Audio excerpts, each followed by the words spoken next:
I'm Jim, And I'm Garrett. and this is Jim Jim and and Garrett Garrett at at the the movies. movies.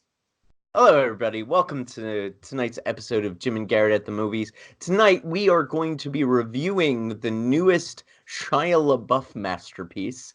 Words I never thought I would say. The Peanut Butter Falcon.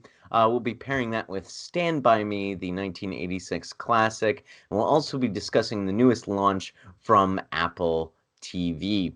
So let's get started with Peanut Butter Falcon. This is a film directed by Tyler Nielsen and Michael Schwartz. It stars Shia LaBeouf, Dakota Johnson, Zach Gottsagen, and John Hawkes. Bruce Dern, who apparently is playing every movie's craggy old man, Thomas Hayden Church, and John Bernthal. It tells the story of a young man with Down syndrome who escapes from a nursing home, hooks up with an outlaw on his way to a wrestling school. Now, this movie initially was not on my radar simply because I thought that from the previews, it looked to be cloying, it looked to be overly a little maudlin, maybe overly emotional, and maybe in some cases fetishizing people with Down syndrome. And I am happy to report that none of that is true. I'll get into more of my thoughts. But Garrett, you put this film on my radar. Tell me about what you were expecting when you went into the film and how you responded to it. This is a film I knew very little about going into it. It's rare these days that I go into a film basically knowing nothing about it. The only thing I knew about it is that Shia LaBeouf was in it. That was the grand total of my knowledge going in. And with the recent memification of Shia LaBeouf, the associations I have most in my mind from him have nothing to do with his actual acting talent. And it's nice to be reminded that the dude can act. I mean, he actually has some chops. And I remember that. It's like, yeah, that's right. I've seen him act quite well in other films before. It just had been a while. And so I was incredibly impressed with the texture, the tone, the nuance of the film. What I felt was a fairly remarkable down the line realism for the most part. A few sections notwithstanding. It managed to deal with some difficult themes in a way that I felt was sort of balanced, realistic, respectful. So I was put back in my seat. I thought this film is excellent. I agree. I was very happy that this film wasn't all of the things that I thought it could be. That in fact it is dealing with some sensitive issues, but it's dealing with them respectfully and deftly. Shia LaBeouf is absolutely fantastic in this movie, which are words I never thought. Look, I know him from the Transformer films, which he wasn't very, those movies are not very good, and they don't really give him any room to shine or any room to do anything. I knew him from Lars von Trier's Nymphomaniac, which was not a film that ended up working for me. And obviously from the internet. But this is a nuanced character that LaBeouf is playing. It is a character that he is able to add layers to, that he is giving dimension and depth. There are long moments when he is just sort of staring off in the middle distance, and you could actually see what his character's thinking, or at least I could see what his character was thinking. And he works very well with Zach Gottsagen, who is really good in it, legitimately good in this movie. And I thought it would go down some difficult to take paths, but in the end, this movie surprised me with how much I really, really connected to it and enjoyed it. I think it's a gem of a movie that's incredibly well shot and incredibly well acted and respectfully written. I really liked it, and it's one of so far. This is only September, and we've got all of the prestige films that are coming out in the next few months. Uh, but so far, this is one of the best of the year. Yeah, I'm inclined to agree. It was a surprise for me, as I said, and that possibly worked to its advantage. I mean, oftentimes, obviously, if a film is overhyped, you might have high expectations and go in being disappointed. So in some senses, I'm a little afraid to praise the film so much for fear of depriving people of the sort of the joy of finding a sleeper, not a sleeper hit necessarily, but a film that they was not on their radar that they end up really liking. But yeah, there's a lot to talk about here. So why don't we start with what to me was one of the most surprising things you already touched on, the performance from Zach Gottsagen. One of the obviously it can be an incredibly difficult thing to do to put people with varying different mental capacities on film. I mean, it's hard to deal with people who are neurotypical. Working with neuroatypical casts can be even more of a challenge. It certainly can be done, and it's important to do it, but it's also important to do it right. And there's difficulties again about making them out to be more than they are, to sort of present them as if they're not just neither subhuman nor superhuman, just a different sort of aspect of the human condition. I did find myself wondering how many of his lines were improv and ad lib, how many of them were in the script, because a lot of it felt like a very natural dialogue between him and Shia Labeouf. It seemed, like the two of them just had a repertoire going on where they could just back and forth banter.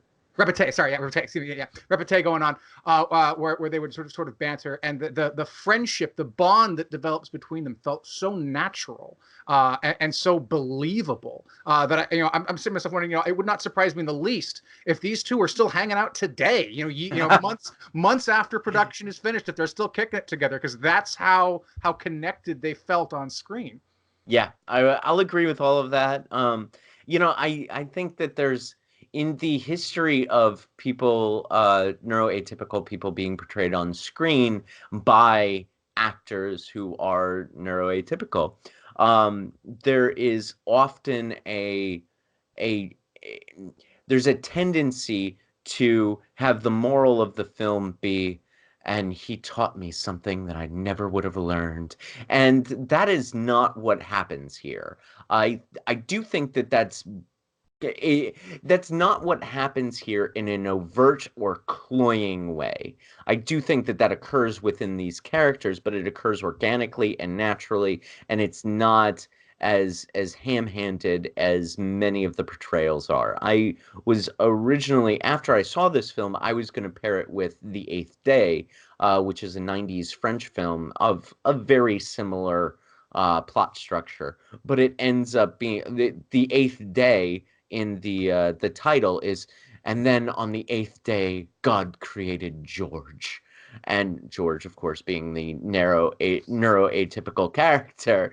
And I was going to pair it with that in order to highlight some of the things that Peanut Butter Falcon doesn't do, and that these more cloying films did do. So yes, I will agree with you, and I think Zach is fantastic in this movie. So there is a scene, and again, no spoilers here, but I think you'll know the scene, and I think the audiences will know the scene when they see it. But there's a scene in which Shia LaBeouf's character and Dakota Johnson's character are talking about Zach Gottson's character, and it shows the incredible nuance of and how difficult it is, because Dakota Johnson's character, she plays an aide at the nursing home that Zach Gottson's character Zach escapes from. And she clearly is a person of good intention and good heart, and not someone who you would sort of cast as a martyr or a savior or anything like that. Just someone who genuinely cares about Zach and about her charges in general and wants to do something. But nonetheless, Shia LaBeouf's character catches her out for condescending to Zach in a particular way, and it's the sort of thing where, Tyler, Shia LaBeouf's character, Tyler, catches that, and I absolutely did not. But the second he sort of points a spotlight on it and says, "This is what you're doing to him," it's like, holy shit, yeah. And you know what? I could have found myself in that exact same position. I could have found myself, again, thinking I was coming at it from a sort of, a woke or enlightened point of view, or even just from a point of view of treating another human being as another human being and caring for them as such, but inadvertently falling into this trap of otherizing them and treating them in a way that's in spite of good intentions and goodwill, ends up not giving them sort of full respect in their humanity. And in that, the film reminded me, and I assume reminds the audience in general, of how it is that simply having the right attitudes oftentimes isn't enough. That we're all can fall prey to these little mental categorizations without realizing it, which it leads us to treating people not in their fullness as human beings, but as examples of a type or a character or a role in our own life rather than the hero of their own story. Yes, I think that's fantastic. And there's a great moment earlier in the film where Zach, the character, identifies himself as, quote, a Down syndrome person. And Tyler's reply to that is, I don't care about that. All I care about is getting to where I need to go. And of course, this is at the beginning. Look, this film is structured the same way a lot of films are structured. They're conflict at the beginning, then they form a friendship and go on a journey together. So I'm not spoiling anything to say that they're in conflict at the beginning. And that moment where he says, I don't care about that, is actually a form of respect rather than a form of dismissal. It's a form of looking at Zach as an equal, as the same way Tyler would look at anybody else. And I thought that was really well done. Definitely handled both by the writers and directors and by the actors as well.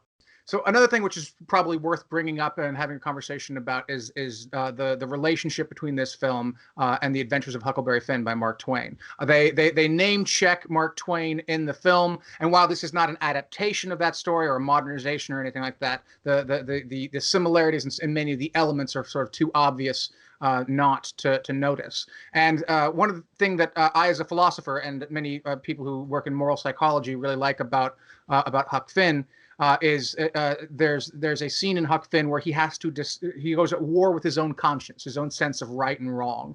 And he has to decide in a sort of peculiar way to deliberately do the thing which he thinks is right, but we as the audience, or he thinks is wrong, but we as the audience know is actually the right thing. And he has this famous line, "All right, then I'll go to hell." Right. I have to admit, there's a part of me that was sort of hoping that there would be a moment like that sort of echoed that moment explicitly in Peanut Butter Falcon. There wasn't quite, but I do think that there was sort of at several points a sort of a broader questioning of sort of the particular moral situation in which Tyler, Shia Labeouf's character, sort of finds himself. He is, again, a criminal. He's on the run. He's basically destitute. And he's taking Zach, who obviously can't really fend for himself, and he's moved away on this sort of road trip adventure, which, from a sort of an objective outsider point of view, is horribly irresponsible. He's doing something which is dangerous. And, Eleanor, Dakota Johnson's character, sort of draws our attention to this. She sort of is the sort of the perspective of the audience in some ways or at least this knee-jerk reaction of the audience that there's something sort of immoral and wrong going on here. And the sort of reevaluation in some ways, at least in my experience of the film, happened not so much in Tyler's character, where he's sort of at conflict with himself, but rather in myself. I found myself sort of wondering, okay, I'm enjoying this story, but what about that moral instinct that this is a mistake, that there's something wrong going on here, and that Tyler should not be doing this. Tyler should turn Zach over to Eleanor and get him back so he can get the help that he needs. Obviously, the narrative thrust of the story wants you to sympathize with Zach. They want you to want him to achieve his dreams and to do the thing that he wants to do. But there's also that sort of, the paternalistic, realistic side of my mind as I'm watching it that sort of it constantly recognizes this can't go on forever. It's working out now, but sooner or later, this story has to have an end. And it's probably not going to be a happy one. And we can talk maybe a little bit non-spoilery about the ending in a moment. But I simply wanted to draw attention to my own sort of personal, again, one of the things which I think added dimension to the film was how I was wrestling with the morality of the central adventure that Tyler and Zach are going on. I had a different reaction to it, because what I caught toward the beginning of this movie, was that Tyler was and it's a thematic thread that seemed for me to unite all of the disparate elements of this movie. And that is, this was a story about people being nice to each other, and isn't that great? And I that ended up making me less concerned with the types of moral and ethical questions that you were having, but rather that all of the actions that were being undertaken by Tyler and by Dakota Johnson's character Eleanor, and even the Thomas Hayden Church character a little bit later in the movie, Clint, as I was watching this movie, the thing that united all of it was this was a movie about people being nice to each other, and isn't that a good thing? And you know what? Isn't that a good thing? So I ended up liking this movie without going into some of those ethical rabbit holes that you were, because I ended up just finding this to be a sweet movie about people being sweet to each other. There's definitely a lot of sweetness, but I think there's, and again, especially toward the beginning, but throughout, there is this overtone of danger brought brilliantly by John Hawkes, who plays Yes. sort of the antagonist, as it were. And even though it's a relatively small part in terms of screen time, it's an important part, and he does an amazing job in the role, I think. And he kept me from being able to go down the path that you took it with, because it can't just be niceness about niceness, because there's danger out there in the world. There are people like John Hawkes' character who will cut your throat if they manage to get their hands on you. Right. And that awareness kept the danger alive for me. Yeah, I think you're right in how that functions structurally within the film, and that was part of how I was. Yeah, it's still like the overall overwhelming theme for me was what I just articulated. Anything else you want to talk about? Yeah, I mean, let's talk about some of the again the supporting characters. You mentioned Thomas Hayden Church. I mentioned John Hawkes. There's also some nice cameos by Jake the Snake Roberts and Mick Foley, who are wrestling legends. For those of you who are not familiar, they play in the third act. And I think that there's, I mean, again, you want to talk about nice people being nice. Mick Foley, from all reports, is just one of the nicest, kindest human beings on the planet. So he certainly fits in with that theme of yours. But Thomas Hayden Church, you see toward the beginning on a video, Zach's video. He's his hero, and I recognize him. I go, oh, that's Thomas Hayden Church. This is it seemed like sort of an interesting role for him, in that it seemed like he wasn't a character that's sort of in the film, but rather in the background of the film. He does show up in the third act, but again, he shows up in a way that is, again, at the same time kind of sad, kind of Very sad. what's that? Very sad. Very sad, yeah. Yeah. I mean, but at the same time, also, there is something magical about it. He plays this wrestling character, the saltwater redneck, who, again, it's a little off in terms of the exact pitch perfect for something like WWF, but maybe for like sort of some of the lower tier wrestlings, I guess it would be WWE, excuse me. But for some of the lower tier wrestlings, he sort of maybe hits the sweet spot just perfectly. And it shows how people who are sort of in that circuit are sort of minor celebrities, but at the same time they are genuinely beloved by people like Zach. Right. And while from a certain perspective, it's silly, again, arguably even dangerous, again, to go back to my earlier theme. And you could even view it as sort of rednecky or trashy if you want to sort of put that sort of a pejorative spin on it. But the film, I think, manages to capture, and I suspect it would have this effect even for people who were not interested in wrestling at all, people who had sort of no connection at all to sort of to backyard wrestling, or the sort of aspect of sort of Southern culture that you're sort of getting into there. The film doesn't even have the slightest hint that what they're engaging in is worth anything less than the kind of thing that you should aspire for.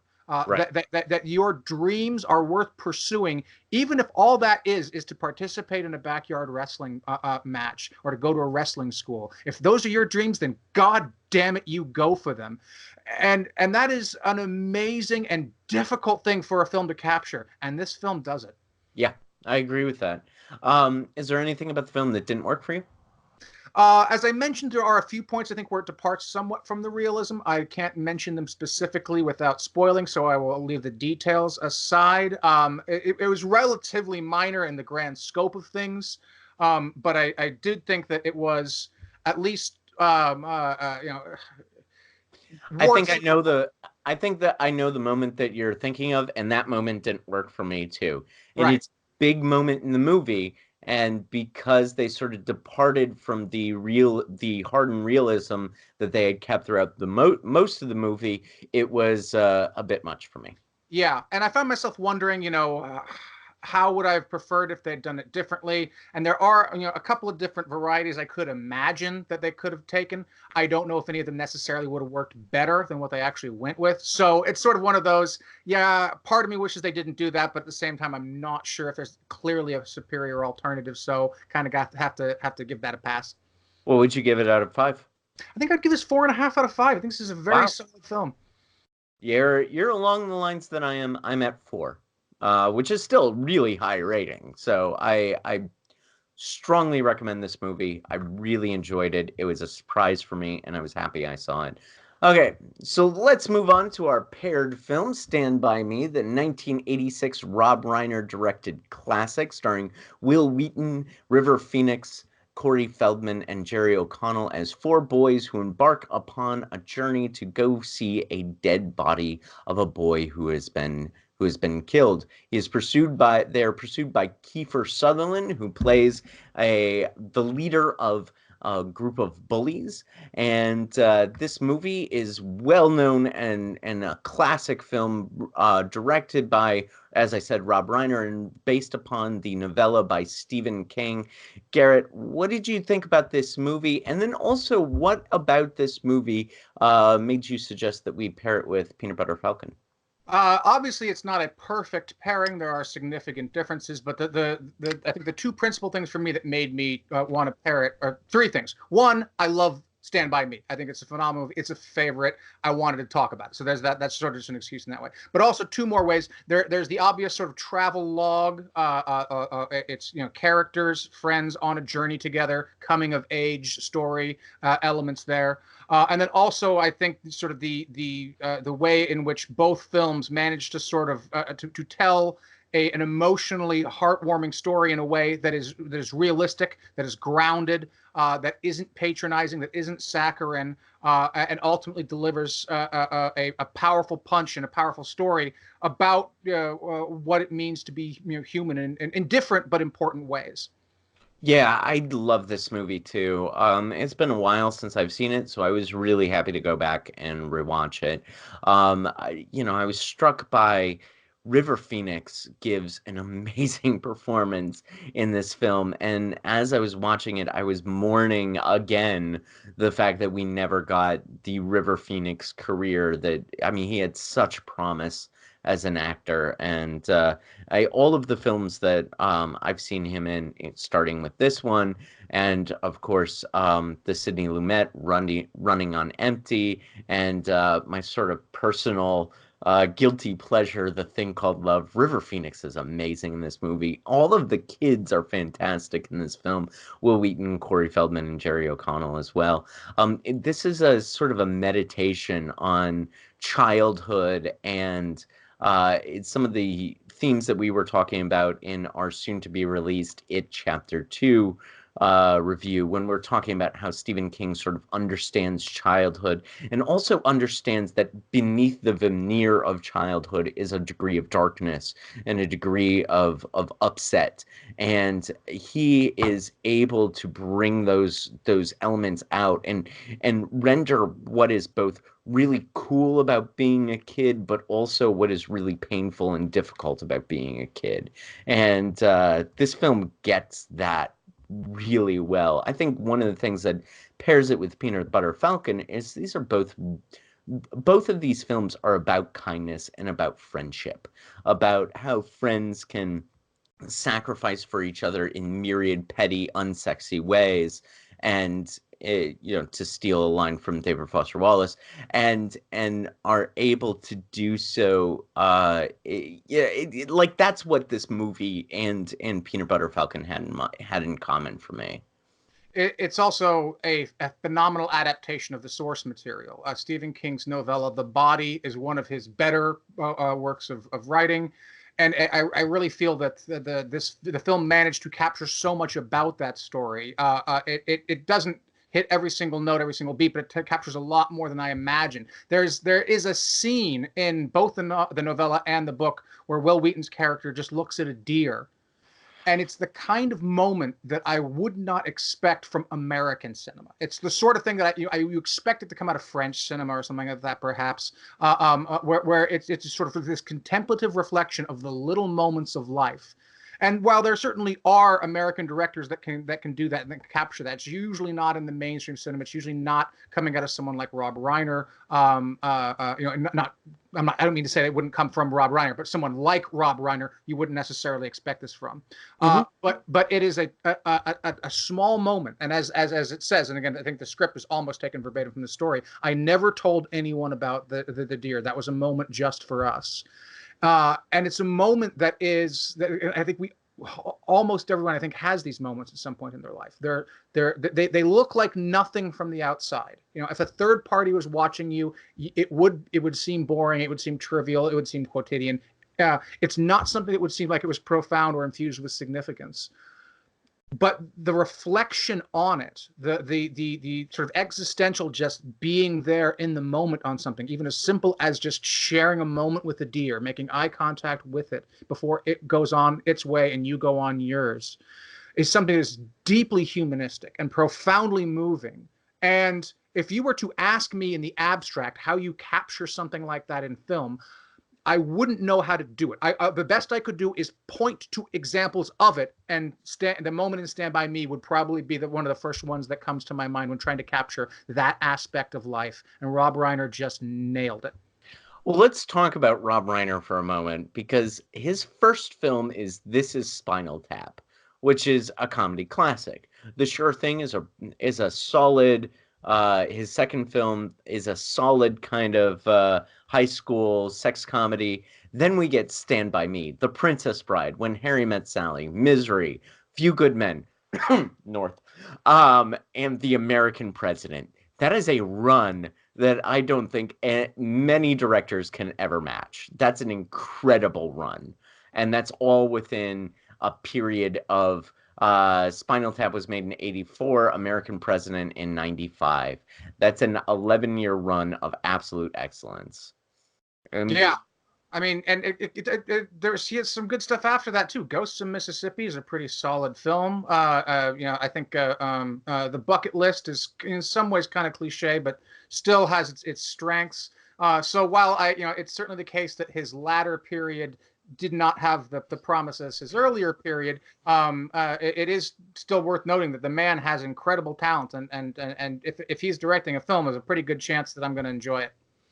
So we also mentioned Stephen King. We both put our top 5 Stephen King adaptations. I am judging only based upon the quality of the movie and not necessarily based upon its adaptation strength. So I'm going to run through mine real quick. We can talk about them, and then we'll run through yours. Green Mile is number 1. Shawshank Redemption is number 2. The Shining, Stanley Kubrick's classic 1980 movie, is number 3. Stand By Me ranks number 4, and Misery, also directed by Rob Reiner, ranks number 5. What about you? Almost an identical list, slightly different in the way of placement. I'm going to go the opposite direction. My number 5 is The Mist. Number 4 is Stand By Me. Number 3 is Misery. Number 2 is The Green Mile. And number 1 is Shawshank Redemption. Shawshank Redemption, to my mind, is arguably the best film ever made. It's certainly my favorite. It's a film I could talk about, but that's a topic for another day. Sure. But the obvious difference there is I did not have The Shining on my list, and I had The Mist instead. Now, don't get me wrong, I love The Shining. Stanley Kubrick's film is phenomenal, but in spite of the fact that there's an obvious sort of genetic similarity, Stanley Kubrick's The Shining is such a radically different beast than Stephen King's The Shining. It's hard for me to, even though it technically is an adaptation, it's hard for me to sort of put it on a list of King's films, because Kubrick did as what you would imagine Kubrick to do. He made it his own. He did not want, he liked the idea, he liked the concept and the setup of King's story, but he didn't want to tell King's story. He wanted to tell his own story, and more power to him. He told us a hell of a story. But for that reason, I move it off the list of King's best adaptations, because qua adaptation, it is not one of the better. It's not on the top of the list. If you were to judge only based upon the movies and not based upon the relationship to the source material, you would knock The Mist off and throw on The Shining, right? Yes. Cool.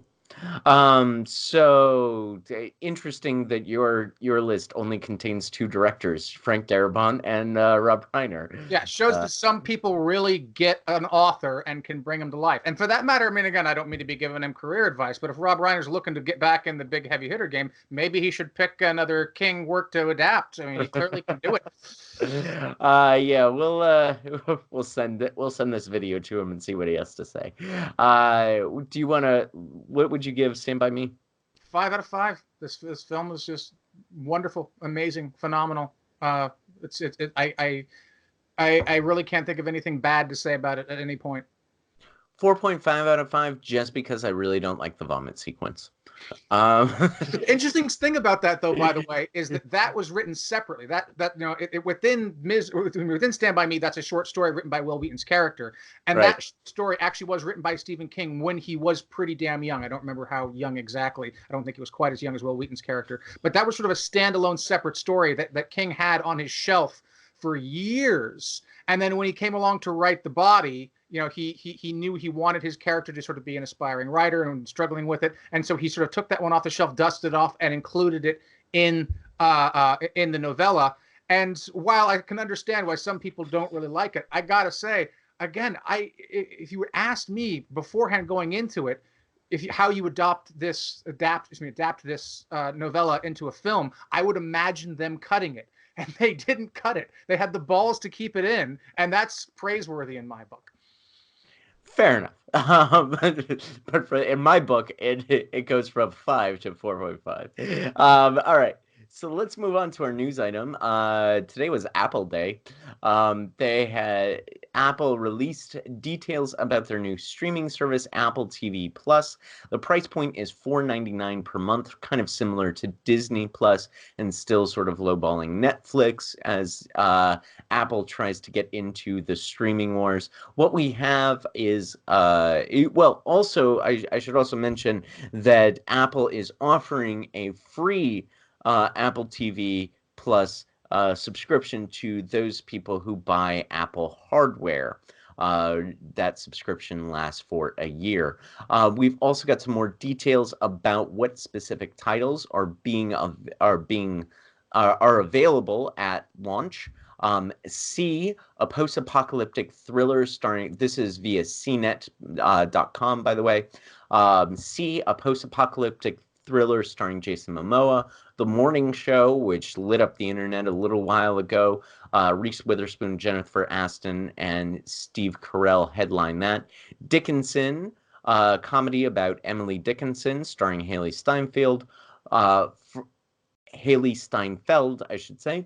For All Mankind, a period piece from the creator of Battlestar Galactica that presents an alternative history of the space race.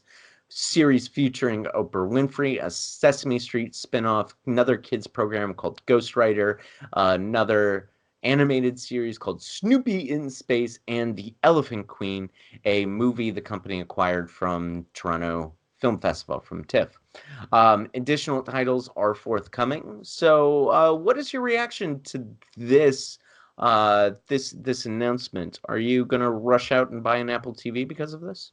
No. But I mean, again, there's always sort of a mixed bag here. On the one hand, they are clearly recruiting a lot of talent They're putting a lot of money into it, which obviously doesn't necessarily mean it will be good, but at least they're taking it seriously. And I'm always interested in more stories. It looks like there's some competent ideas, at least. Obviously, you can't tell until you actually see them, but there's several things in there in that list that is enticing. So all that's good. On the other hand, the balkanization of streaming content continues apace. And it becomes harder and harder to know exactly where you're going to spend your sort of limited subscription dollars, where you're going to be able to see what you want to see. It becomes more sort of muddled and confusing as to exactly what stories can be accessed where without spending just a ridiculous amount of money. And the sort of standard complaints about the streaming wars are only made worse every time someone else gets into it. And so Apple, a company which has heretofore never been part of content production at all, suddenly is wanting to say that they can compete with HBO and Netflix, which, in fairness, had to step into the new content material at one point, and I didn't exactly cringe when they did, but it felt like the market wasn't so saturated and crowded at that point.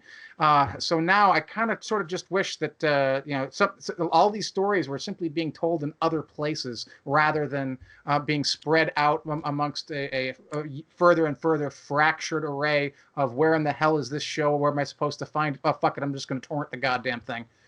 Right. Yeah, I think that there's an issue with this price point specifically because Apple is suggesting that it has the content that Disney Plus does because those are similar price points, right? So if Disney's going to charge $5 for the entire Disney Vault and then The Mandalorian and then all of these Marvel shows, and Apple is like, well, we've got the morning show, then that's a bit of an issue, right? I mean, I can't put those two streaming services next to each other and say to myself, well, clearly I should spend money on both or Apple instead. If I only have $5 to spend on a streaming service, it's going to be Disney Plus. I think this is an odd move by Apple's part. I would think that their idea behind a streaming service is to leverage the streaming service to sell more gadgets. Like that's their primary business, selling gadgets. And so why are they trying to compete on a content level when the best way to compete in my mind would be to simply say this is the way that you get Apple TV. You have to buy an iPhone and throw away your Samsung. That's I don't understand this move by Apple's part, and I think it puts them in a lower rank in the streaming wars. This might be a misstep as far as I'm concerned. Yeah, I mean, if I were to make a prediction right now on the spot as to which of the major companies that are sort of stepping in would fold within the space of, say, 5 years, Apple TV would certainly be sort of the first one on my list. That having been said, I'm not so confident in that I would actually place any money in that bet. That's just an instinct. I don't know enough about the market to know exactly what it will bear, but I don't think that they're trying to use this to leverage sales of devices. I think they just want a piece of that sweet, sweet pie. They see it as a very rich market, and they're hoping that there's room for them in it.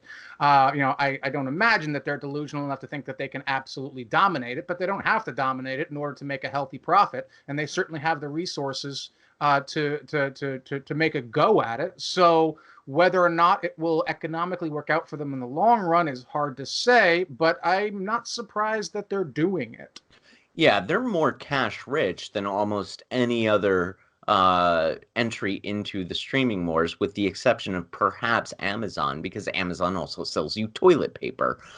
So they are certainly well positioned from a financial aspect, but from a market strategy point of view, this doesn't make as much sense to me as now. I like the if you buy an Apple device, you get a year of Apple TV. I think that is appropriate for their market share and for their. But what happens to folks like myself who I have an Apple computer, I have an Apple TV, I don't want to upgrade either of them. I have an iPhone that seems to be doing fine.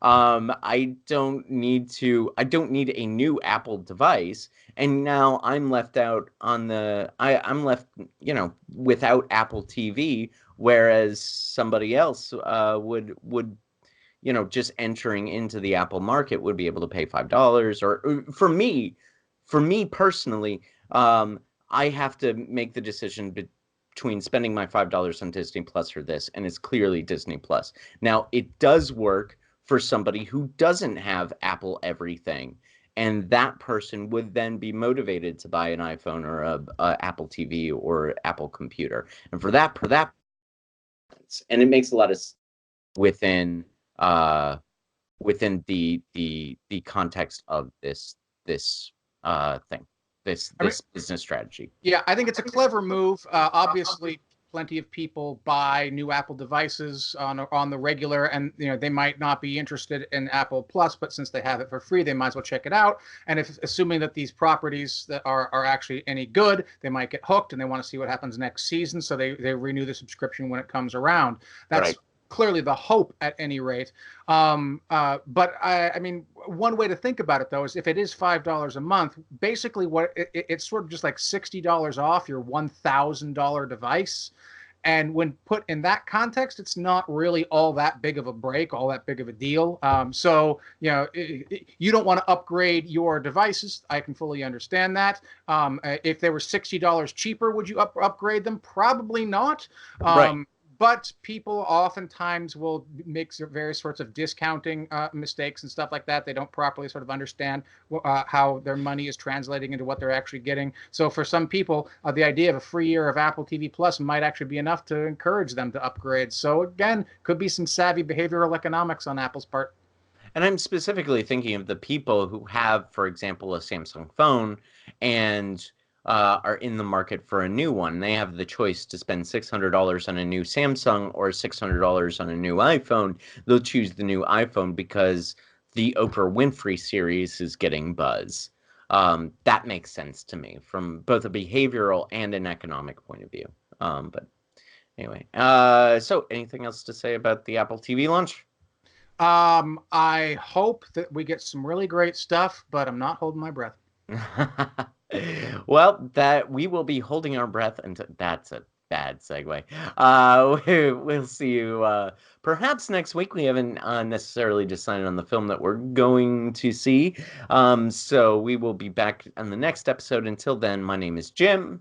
And I'm Garrett. And this is Jim and Garrett at the movies.